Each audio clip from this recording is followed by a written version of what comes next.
Hi, I'm Tammy. And I'm Selima, and we're co-founders of Iwilla Remedy, where we teach you how to turn your health issues Into non-issues. And today we're taking you behind the scenes inside of our Herbal Medicine for the Soul case study call, where we discussed gout. And our conversation was really robust. We talked about the emotional connection, and we talked about the herbs that you can use to support yourself. So we hope you enjoy it, and stay tuned. Gout is a form of arthritis.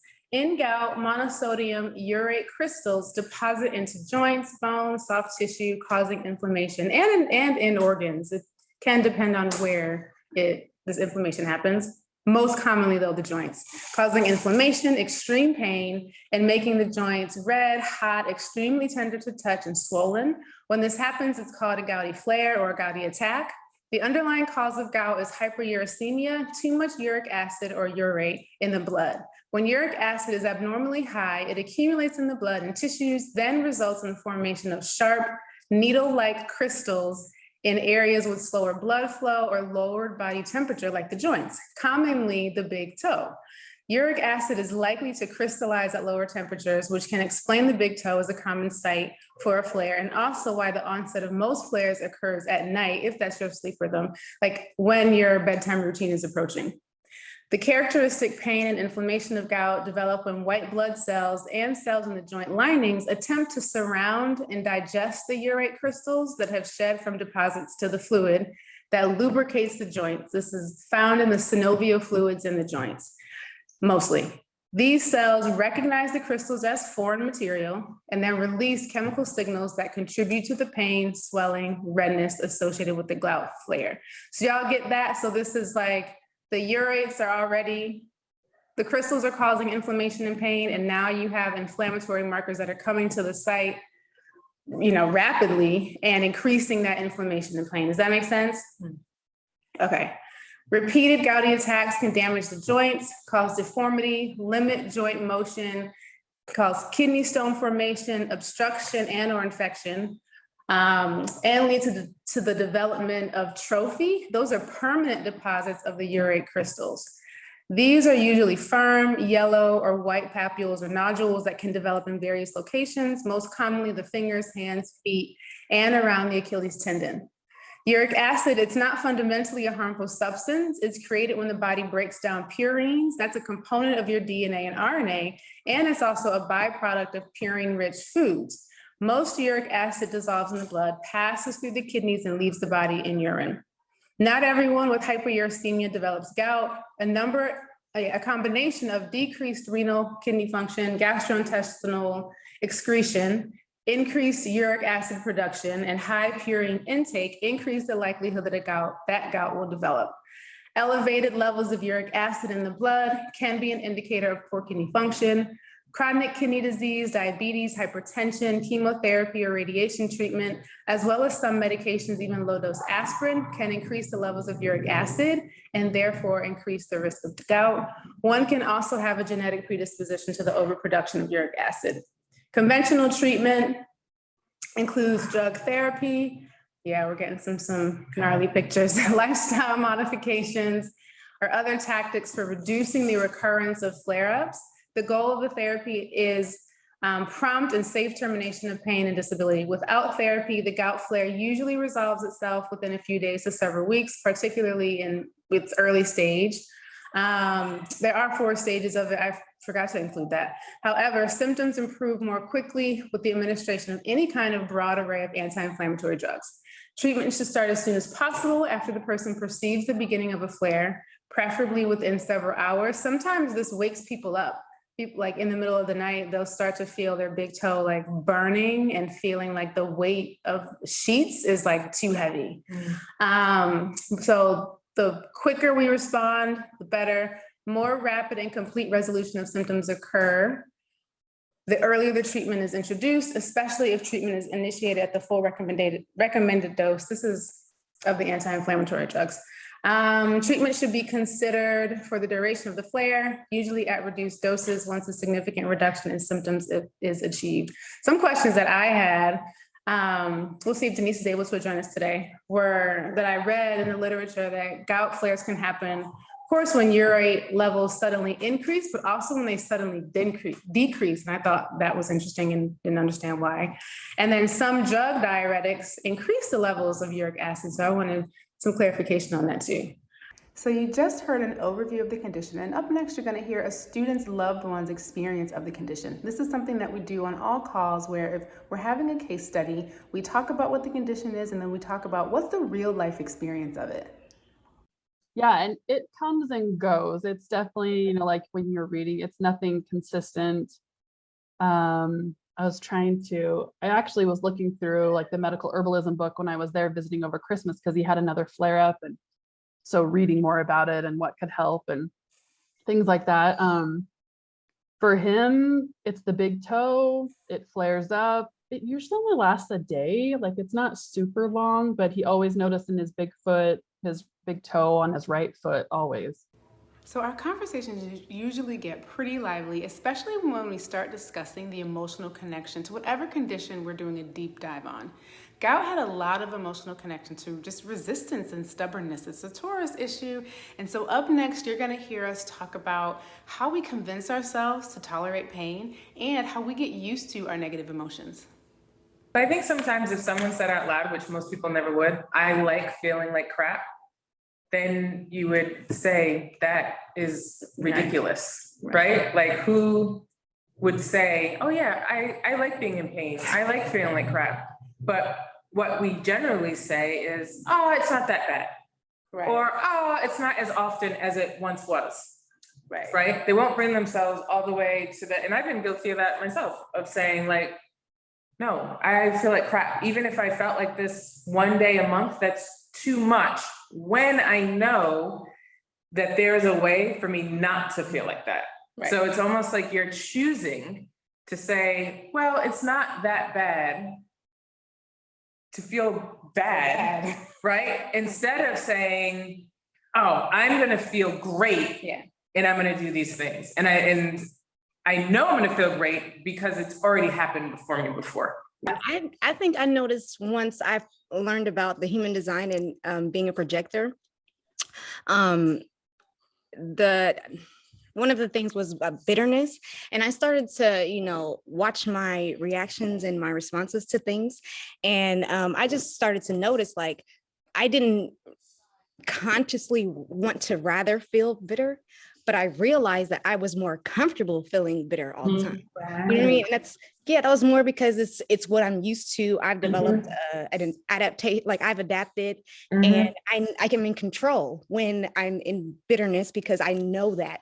So it's like that really resonated to me. Like sometimes, you might want to feel like crap, you know what I mean? But it's not a logical thing. Right. It's not something that is conscious. It's something that, you have to really pay attention, be mindful to your reactions, and then question it.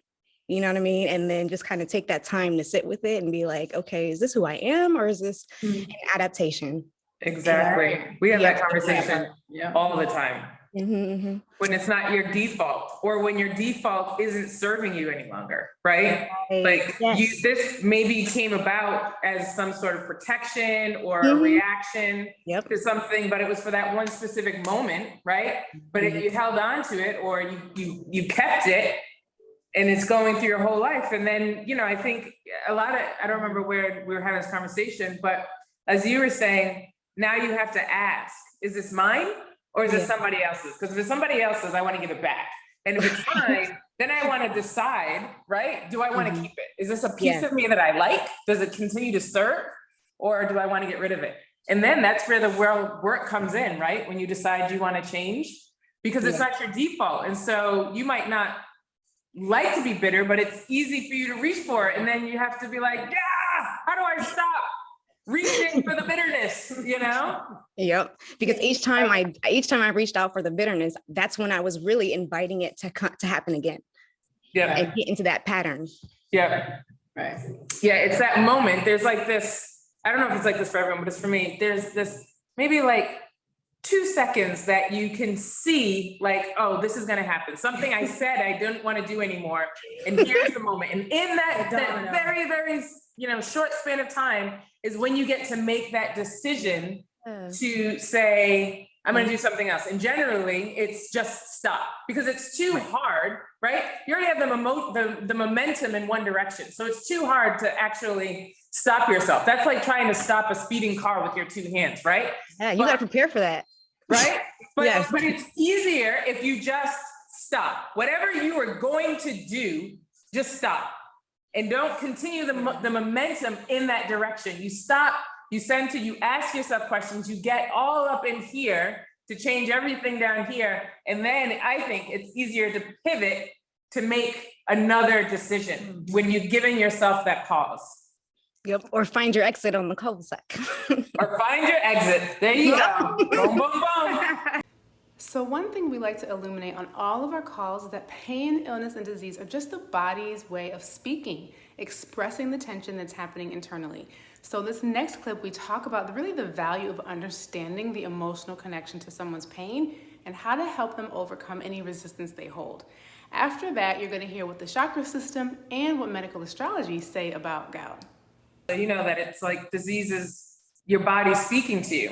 But it's not just speaking to you, it's speaking to other people too. So when we are versed in languages of the body, then it actually helps us communicate with someone better, right? So when you know you're talking to someone that has gout and you understand the emotional component to it, you also understand to not push change, because it's not going to happen, right? So you've got to find another way in to say change without saying change to make the change happen, right? It's like you've got to be this like detective of, okay, you just told me you had gout. Oh, got you. That just told me so much about you, right? It goes in your head. Got it. Now I want to help you because I do care, right? So how can I make these suggestions that they may be received and not rejected if I just come, head on talking about, you got to cut all that out. All that, you do that, you're gonna feel great. Because that's not gonna work, right? It's not. We tried it. We did try, yeah, it doesn't work. But it's so interesting when you learn this and you learn the language of the body, not just your body, but of bodies, how that information is invaluable in not only treatment, but in conversation. Being able to relate. And extend compassion. And to be able to relate. Chakras, this would be interesting to talk through too. I put it as the first chakra because it's related to joints. That's our I am energy, our right to be here and have, our grounding and sense of security, the foundation from which everything is built, and our support.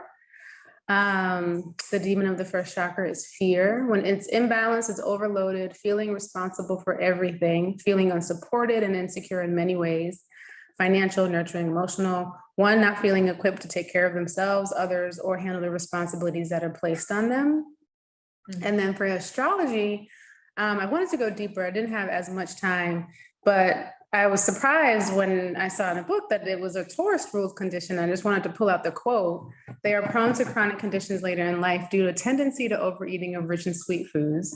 And we'll circle back to the resist change. Libra rules the kidneys. The love of sugar and the utter disregard of the law of health may eventually undo them. It's just funny. And then Capricorn has rulership over arthritis, the bones, hardening of tissues. So like calcification, stones. So I put that as a ruler as well. And I was like looking at his chart and he had indications in all of these. But let's circle back to the Taurus, as we were talking at the top of class, with the conjunction that's happening in Taurus right now for everyone, and then Taurus ruling our sense of stability. And so Taurus is known for being stubborn, right? So all of the kind of like negative attributes that get assigned to signs, I'm always thinking about, well, why is that? And so if it rules stability, think about what change does. It literally takes the ground from under your feet. Like you kind of lose your sense of self when change is, it has to happen, but when change is coming towards you because you don't know, it's your steadiness. It's how you feel like safe inside of your body in this world. It's why it has rulership over like money. Like we have the ability to accumulate, to trade, to barter, to determine in some sense, like our like how we use our resources. And so any kind of change that feels like an earthquake, that feels like The rumble. the unknown. Like the unknown is a very destabilizing feeling for a sign like Taurus. And one of the things with Taurus too, and as it relates to like food and drink, like Taurus is a very sensual sign. Like it's here for pleasure. Like think about coming in, you have come in from spirit, you have incarnated into this beautiful body, and you're like, I want to taste it, I want to see it, I want to smell it, I want to touch it, I want to do all those things that I don't get to experience when I'm in spirit. So the enjoyment of being in a physical body is something that is also ruled by Taurus, and there can be overindulgence of, same with Libra, overindulgence of satisfying the senses. So now it's time to talk about herbs. But before we talk about herbs, we have to talk about what are the herbal actions that we need? What do we need the plants to do based on what we've learned about the condition? Actions do we need? I thought of a diuretic for the kidneys because it's so focused. It seemed like the kidneys have a huge part in the uric acid release and stuff. So we're going to speed up through this section, but what you're seeing us do is type in the herbal actions that we need. This is the part in our call where all the students chime in either in the chat or they unmute themselves and they suggest the herbal actions that we need so that then we can choose the herbs. But right now we have to think about, what do I need my herbs to do that's going to help someone feel better from this experience?